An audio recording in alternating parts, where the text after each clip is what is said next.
Day 2, friends. I'm in my wardrobe section. I keep everything up on hangers. Last summer, I had a sermon that I preached where I remember I blurted something out of nowhere, and I was like, I'm giving up my bedroom. And it was a sermon about comforts and giving up comforts and challenging disciples and visitors. Hey, give up something that's comfortable for you. My bed is like one of my happy places.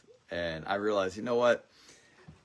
Son of Man didn't have a place to lay his head. I was like, if I want to be like Jesus, I got to go hard. And so for almost a year now, I've been sleeping on a couch. And it's kind of cool because like, hey, you guys want to come over and hang out in my bedroom? It's like, what? It's like, well, it's the living room. I've just got my blanket in there. And I love it. Actually, the couch is actually pretty comfortable. It's pretty great. And run today, I split it up into two. I ran to the beach and then I ran back. And honestly, I learned something from a couple things where my hip's been hipping. My hip's been bothering me recently, being all hippie against me. And I've been running at slow paces for the challenge recently. And I realized that when I pick the pace up, the hip hurts less. And so do the little jointy things that just age does to you. And it made me think of discipleship. That when we slow down so much, things get painful. If you just share with one person a day constantly, it's like everything just feels like it's drudging and it hurts. And you can imagine how like some disciples are just not living like disciples, and then everyone's got to pull them into sharing and getting outside of themselves and leaving the bedroom and leaving the comforts. And Christian Rodriguez out here in Burlington has been doing fantastic, where he's taken a challenge. He's been sleeping on a blow-up mattress and really denying himself in great ways. And just recently, he's got some convictions about wanting to go full-time in the ministry too.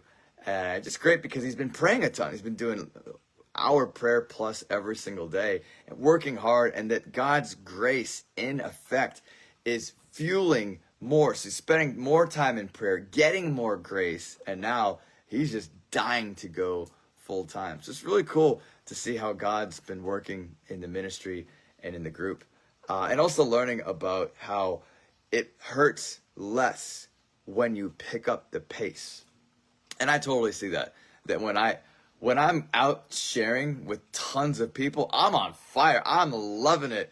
But if I let things throw my schedule off whack, and it's like, I let this thing override what I had at 1 o'clock, and then my 4 o'clock gets pushed, and I end up sharing with like 6 people. I'm like, man, I just feel like it was a drain, where I definitely need to keep that diligence and that integrity in the schedule. That schedule integrity's got to stay great. So I just feel like there's just so much more I can do for the Lord. Pray for us.